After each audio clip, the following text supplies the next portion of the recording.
Fala, meus queridos, tudo bom com vocês? Sejam bem-vindos ao Roda PC, eu sou Eduzeira. E no vídeo de hoje, eu gostaria de bater um papo com vocês sobre uma coisa que eu estava refletindo, né? Uma coisa meio óbvia, que é o preço da peça de computador no Brasil e no mundo, né? Bom, teve aí o 8 do 8, em comparação a outras datas duplas, essa foi a pior de todas. Teve boas promoções nesse 8 do 8, porém nem se compara ao 7 do 7, ao 6 do 6, ao 5 do 5. Nem se compara de longe. Eu falei no vídeo passado que eu vou comprar a RTX 5050, que eu quero montar uma máquina nível PlayStation 5 e trazer teste aqui pro canal. E bom, eu consegui comprar a placa-mãe, o processador, as memórias eu já tinha, o gabinete eu vou imprimir, eu tenho impressora 3D, mas a placa de vídeo eu não achei promoção, então eu não comprei ela ainda. Eu tô esperando não sei o que, porque os preços não vão melhorar, só vai piorar. E aí eu tava refletindo sobre isso e eu gostaria de passar para vocês o porquê que esses preços estão tão caros, né?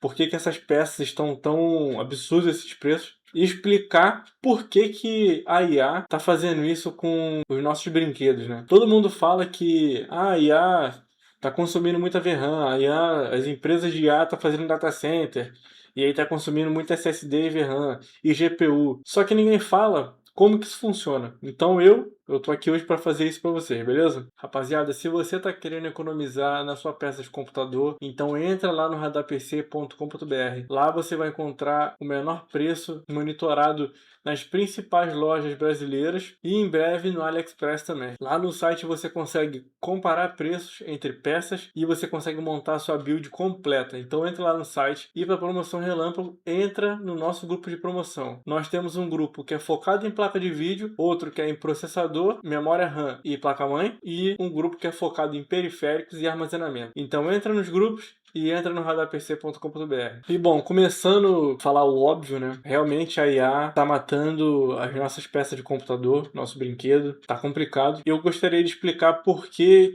principalmente a memória RAM tá tão cara, né? E bom, as empresas de inteligência artificial demandam de muita memória RAM para rodar os seus modelos, né? O que que são os modelos? O modelo de inteligência artificial é como se fosse um cérebro e dentro desse cérebro tem memória. Essas memórias a gente chama de parâmetros. E quanto maior o modelo, ou seja, quanto mais memória o modelo tiver, mais VRAM ele vai consumir. Os modelos eles são medidos em quantidade de parâmetros, né? Por exemplo, um modelo pequeno ele vai ter ali 2 bilhões de parâmetros. Esses parâmetros é mais ou menos as palavras que ele conhece, dado um determinado contexto, um treinamento, né? Então você pode ter um modelo ali de 2 bilhões de parâmetros, e aí às vezes você tem o mesmo modelo de 4 bilhões de parâmetros. O modelo de 4 bilhões de parâmetros ele é maior do que o de 2. E aí o que que isso faz? O de 4 bilhões ele é maior, ele conhece mais palavras, ele tem mais memória. Às vezes ele tem mais treinamento. Então acaba que o de 4 bilhões ele é mais inteligente do que o de 2. E o que que isso tem a ver com a memória RAM em si? Se a gente está falando de um modelo de 2 bilhões de parâmetros, um modelo de 2 bilhões sem quantização, o que que é a quantização? É a compressão desse modelo. É a compressão dessa memória. Então, sem compressão, ou seja, sem quantização, um modelo de 2 bilhões de parâmetros ele vai ocupar 4 GB de VRAM. O modelo de 4 bilhões de parâmetros ele vai ocupar 8 GB de VRAM. E por aí vai. Quando você aplica uma quantização nesse modelo, ele diminui de tamanho, só que ele perde precisão nas respostas. Então, às vezes, você está conversando com a IA e você pergunta alguma coisa e aí ela te responde outra completamente diferente, é porque ela se perdeu ali no contexto da conversa. Ela não conseguiu encontrar as palavras certas para te responder. E aí, no caso, ela alucinou e aí por isso ela te respondeu errado. Uma IA sem precisão é uma IA burra. Ela não vai saber te responder com exatidão o que você quer saber. E aí, com isso, eu estou falando de modelo aqui pequeno, 4 bilhões de parâmetros. Modelos grandes têm trilhões de parâmetros. Por exemplo, o ChatGPT, o Gemini ou o Claude, eles vão ter ali mais de 1 trilhão de parâmetros. Imagina quanta memória RAM você precisa para carregar na sua memória um modelo de 1 trilhão de parâmetros. É no mínimo 2 teras de memória RAM. Cara, 2 teras de memória RAM é muita coisa. Isso para você carregar o modelo. Então, beleza, eu tenho 2 teras de memória RAM. Eu consigo carregar o modelo, eu consigo usar ele? Você consegue carregar, mas você não vai conseguir usar. Por quê? Todo modelo precisa de um espaço de memória RAM para ele armazenar o contexto ali. Ou seja, sempre que você manda uma pergunta, ele tem que pegar aquela pergunta, ele vai analisar aquela pergunta, ele vai procurar nos parâmetros dele ali. Ele vai montar um quebra-cabeça e aí ele vai entender sua pergunta. Quando ele entender sua pergunta, ele vai reservar no espaço de memória. Esse espaço consome memória, é claro. Mas se ele não tiver isso, ele não consegue te responder. E a resposta dele, quando ele te envia, também ela vai para essa reserva.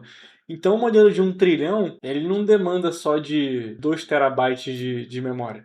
Ele demanda mais, porque tem que ter o contexto. Então, o negócio vai começando a ficar muito absurdo. E aí, onde que entra a GPU nisso? A GPU hoje é o chip de processamento mais rápido, mais avançado para você rodar modelos de inteligência artificial. Lembra que eu falei que quando você faz uma pergunta, o modelo vai buscar na memória dele, o conhecimento dele sobre o que você perguntou, para montar o quebra-cabeça e aí ele tem um contexto do que você perguntou? Então, a GPU é o melhor chip para fazer esse tipo de busca, para fazer esse tipo de raciocínio. Então você pega a memória RAM, demanda demais de memória RAM, então ela já está cara por si só, e aí você imagina ter que pegar esse tanto de memória RAM e colocar para trabalhar com GPU. Então acaba encarecendo as duas coisas. E o armazenamento? Por que o armazenamento está tão caro também? Porque para você ter esses modelos em algum lugar, você tem que armazenar ele em stand-by em algum lugar.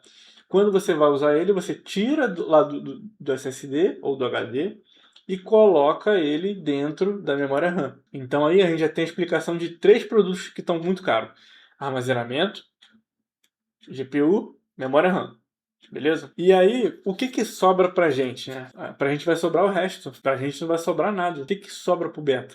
É foda, porque a gente não tem como competir com essas empresas bilionárias, né? Não tem como. Vamos supor que você, uma fábrica de memória RAM e uma fábrica de GPU. A sua capacidade de fabricação é 1.000 memórias por mês. Você vai fabricar essas 1.000 memórias por mês e você vai colocar no mercado para o consumidor comum. Ele talvez comprar essas memórias em um mês, ou demorar mais, ou você vai vender essas 1.000 memórias em uma semana, um dia, para uma empresa de inteligência artificial. Você, como empresa, você vai vender para quem vai comprar tudo ao mesmo tempo, porque assim você não fica com o produto parado. Mas o que as empresas de data center estão fazendo é o seguinte: se você tem a capacidade de fabricar 1.000 por mês, aqui ó, eu estou te dando dinheiro adiantado, você vai fabricar 10.000 para mim. Ah, mas eu não consigo fabricar 10.000 no mês. Beleza, você fabrica 1.000 e me entrega. Fabrica 1.000 e me entrega. E aí o que sobra pra gente, consumidor? Não sobra nada.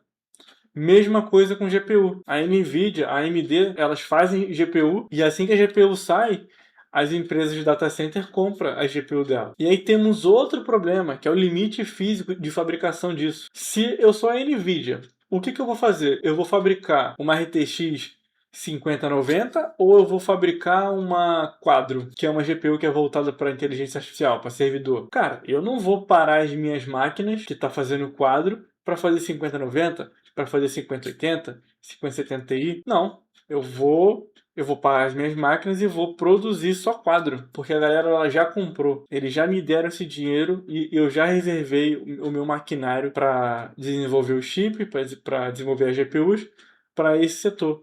E aí quem é consumidor que se dane. A Micron, que é a fabricante de memória RAM, ela fechou ali o segmento de memória RAM pra gente, DDR5, né? Que é a Crucial. Ela simplesmente fechou. Por quê? Entre fabricar memória RAM pra gente e memória RAM para data center, ele vai fabricar para data center.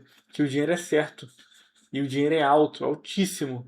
Então eles estão comprando de lote. As empresas estão comprando memória RAM que nem existe ainda, GPU que nem existe ainda. E aí o que você faria? Eu, se fosse uma empresa, eu ia vender para data center. E aí a gente cai em outro problema. As inteligências artificiais hoje, elas estão sendo muito subsidiadas. O que acontece? Vamos supor, cada pergunta que você faça para o chat GPT, ele te cobre $1. Para cada $1 que você paga ao chat GPT para responder a sua pergunta, ele perde mais $1. Ué, eu pago $1. Aí ele pega o meu dólar, ele perde o meu dólar, que eu acabei de dar, ainda perco mais, e ele ainda perde mais um. Eles estão perdendo dinheiro, essas empresas elas estão operando em prejuízo. A Anthropic, o Google, a OpenAI, que é do ChatGPT, né? Então, uma hora, esse dinheiro tem que voltar. Quem está investindo loucamente em inteligência artificial, uma hora vai querer que o dinheiro volte. E aí, quando vai voltar? Quando que esse dinheiro ele vai voltar para o investidor? E quem vai pagar essa conta? Quem vai pagar é eu e você. Porque a NVIDIA, ela está fazendo assim, ó. OpenAI aqui, ó. Eu tenho aqui 1 milhão. Eu vou investir 1 milhão em você. Toma. Aí dá 1 milhão na mão da OpenAI. A OpenAI pega, opa, 1 milhão. NVIDIA, aqui ó, esse 1 milhão que você me deu aqui, ó, toma, me dá de GPU. Aí a NVIDIA pega e vende GPU. Aí daqui a pouco a NVIDIA vai de novo, aqui ó, aqui OpenAI, mais 1 milhão, ó, pum, US$ 1 milhão. Aí a OpenAI, opa, beleza, mais 1 milhão, então toma aqui de volta e me dá mais GPU. Cara, é um ciclo. É um ciclo que está acontecendo e a NVIDIA está fazendo isso para várias empresas. A NVIDIA não vai, no futuro, não vai ficar no prejuízo. Sabe por quê? Porque a gente, eu e você, que compra a placa de vídeo, a gente que vai pagar essa conta. E isso não tem previsão de melhora, não tem previsão disso estabilizar. Esses investidores malucos, eles estão investindo dinheiro pra cacete em inteligência artificial. Eles estão alimentando essa fogueira de merda que está se criando, essa bolha absurda. E eles estão queimando dinheiro, só que uma hora essa porra vai estourar. Uma hora eles vão querer de volta. E não tem gente suficiente para pagar essa conta. A Anthropic, por exemplo, eu sou programador, gente. Eu uso inteligência artificial aqui para programar. E eu pago muito barato pelo que eu uso. A empresa que eu trabalho paga muito barato pelo tanto que usa. Essa conta não fecha hoje. Uma hora vai ser pior ainda. E quando acabar a torração de dinheiro, o que vai acontecer? Vai querer cobrar da gente. Aí não vai ter usuário para ficar pagando assinatura de inteligência artificial ali. Aí não vai ter assinatura suficiente para pagar essa conta. Aí a NVIDIA vai querer cobrar da gente com GPU. A AMD é a mesma coisa. Mas a AMD cobra mais barato. A 9070 XT é mais barato que a 5070 Ti. Por que você acha? Porque não vende. Esse preço da 9070 XT que vocês estão vendo hoje é de um lote antigo. Por que a 5070 Ti ela tá cara hoje? Porque parou de fabricar. A NVIDIA ela fez o quê? Eu vou botar 16 GB de VRAM na 5070 Ti, que eu ganho um valor, ou na 5080, que eu ganho um valor bem maior. Ela para de fabricar a 5070 Ti, porque para ela não é vantagem, e aí oferta e demanda. A 5070 Ti está com preço lá nas alturas. Não tem no mercado, por isso que está tão cara. O que a gente pode fazer nisso tudo aí? A gente tem que não comprar, infelizmente, é não comprar. É não comprar, é economizar na memória RAM, é não colocar 32 GB de memória RAM, coloca 16 mesmo, 16 está suficiente. Mas está estourando, mas 32 também não vai resolver essas coisas todas, você vai gastar muito em memória RAM para ganhar ali menos de 10% de performance, entendeu? Eu tô falando para jogo, para trabalho profissional já é diferente. Eu vou comprar a 5050, é a placa mais barata da série 5000 que tem hoje. Ela não tá barata, não tá valendo a pena comprar ela. O que tá valendo comprar em comparação a 5050 e outra placa é a 5060 ou a 9060. Elas estão mais em conta e elas têm mais performance. Eu vou comprar com muito contragosto, porque eu recomendei ela, eu quero mostrar que realmente ela tem performance para rodar jogos em 4K, nível PlayStation 5, 30 FPS. Só que eu tô pensando muito se eu devo manter a minha palavra e gastar R$ 1.900, R$ 2.000 numa placa que é 27% inferior a 5060, sendo que a 5060 eu consigo achar ela por 2.200, né? Então eu não sei o que eu vou fazer. Na verdade, eu não sei o que eu vou fazer. O preço está mudando muito rápido. Infelizmente, a gente não pode recomendar mais nada hoje. É como o Rocha falou no vídeo dele lá. Os vídeos do Rocha estão datados. Ele deu uma recomendação baseada no preço, só que o preço subiu tanto que a cada vídeo ele tem que ficar trocando de recomendação. E eu não sei se vale a pena pegar a 5050. Não, na verdade eu sei. Não vale a pena pegar a 5050. Vale mais a pena pegar a 5060 ou a 9060. Porque a 5050 está quase no mesmo preço e entrega menos performance. Beleza, pessoal? Esse é o vídeo de hoje. Não se esqueça de entrar nos grupos de promoções. Não se esqueça de acessar nosso site lá, montar sua build, comparar preço. E é isso, pessoal. Um grande abraço e até o próximo vídeo.